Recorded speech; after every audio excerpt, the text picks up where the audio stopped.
কৃষি পণ্যের রপ্তানি বাড়াতে মাসখানেক আগে উদ্বোধন করা হয় দেশের একমাত্র ভ্যাপর হিট ট্রিটমেন্ট প্ল্যান্ট। কৃষিমন্ত্রীর ঘোষণা ছিল এবার হবে রপ্তানির বিপ্লব, কেননা এই প্ল্যান্ট প্রতিদিন থাকবে সচল, অদৃশ্য জীবাণু আর পোকামাকড় মুক্ত করবে 12 টন আম এবং অন্যান্য ফলমূল। কিন্তু 25 কোটি টাকার এই প্ল্যান্ট সচল থাকছে সপ্তাহে 1 বা 2 দিন।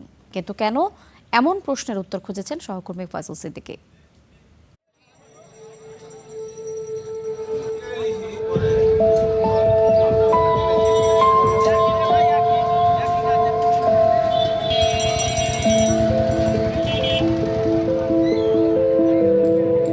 রাজশাহীর বাতাসে ভেসে বেড়ায় যে মিষ্টতা, তা অতি সহজেই জয় করতে পারে জাপান, অস্ট্রেলিয়া কিংবা ইউরোপের বিশ্বখ্যাত সুপারমার্কেটের তাক। কিন্তু স্বাদে গন্ধে অতুলনীয় এই আম আন্তর্জাতিক সীমানা পেরোতে গেলেই মুখোমুখি হয় এক কঠিন বাধার, যার নাম কোয়ারেন্টাইন নিরাপত্তা।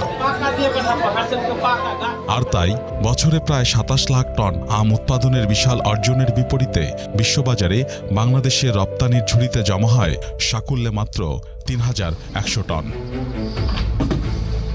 কেননা রূপ আর গুণে 100তে 100 পেলেও ভিনদেশের বন্দরে ঢোকার আগে আমকে প্রমাণ করতে হয় তার বুকে লুকিয়ে নেই কোনো অদৃশ্য জীবাণু, পোকার ডিম কিংবা লার্ভা।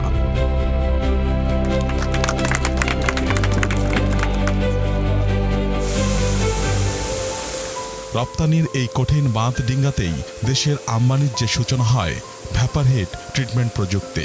ঢাকার গাবতলীতে প্রায় 25 কোটি টাকা ব্যয়ে দাঁড়িয়ে যায় এক বিশাল অত্যাধুনিক প্লান্ট। খুব কম সময়ের মধ্যে আমাদের আমের রপ্তানি আজকে যা রপ্তানি হচ্ছে তার থেকে কত গুণ বৃদ্ধি পাবে কল্পনাও করতে পারেন না। সোনালি সেই স্বপ্নের আখ্যান ক্ষণস্থায়ী উৎসবের সাথেই মিলিয়ে যায়। কেননা আম কুড়ানোর মৌসুমেও আমশূন্য কোটি টাকার প্লান্ট। নিথর পড়ে আছে কনভেয়ার বেল্ট, থেমে গেছে ফোয়ারা, ঘুমিয়ে আছে বাষ্প তৈরির চেম্বার। কিন্তু কেন? এমন প্রশ্নে গোড়ায় গলদ দেখছেন চাষি আর রপ্তানিকারকরা। বলছেন আমের রাজ্য থেকে 300 কিলোমিটার দূরত্বই এই কারখানা সচল রাখার পথে মস্ত বড় দেয়াল।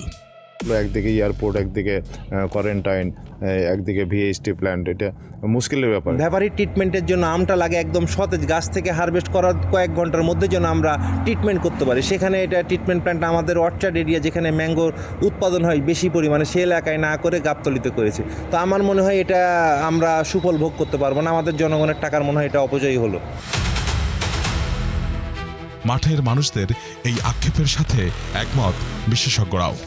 কোয়ারেন্টাইন ফ্যাসিলিটি চিন্তা করে একরকম, আর কনজিউমারের ডিমান্ডের কথা চিন্তা করে আরেক রকম। কনজিউমার কাজে যে আপনি যখন প্রায়োরিটি দিবেন, তখন এখানে বাগানের কাছাকাছি জায়গায়, এগ্রিগেট একটা জায়গায় যেখানে অনেকগুলো অর্চার্ডের মালিকরা সুবিধা নিতে পারবে, সেই জায়গাটা তৈরি করতে পারলে সবচেয়ে ভালো ছিল। এমনকি সিদ্ধান্তের সেই ভুল কাটছাঁট ছাড়াই যেন স্পষ্ট হয়ে ওঠে প্রকল্প পরিচালকের কণ্ঠেও। যখন একটা করা হয়েছে, সবাই একজনে যাবে রাজশাহী হোক, একজনে যাবে সাতক্ষীরা হোক, একজনে যাবে রংপুর হোক, একজনে যাবে পাহাড়ে হোক, হয়তো ওই অঙ্গিকেই প্রথম একটা যেহেতু ঢাকায় চিন্তা করা হয়েছে।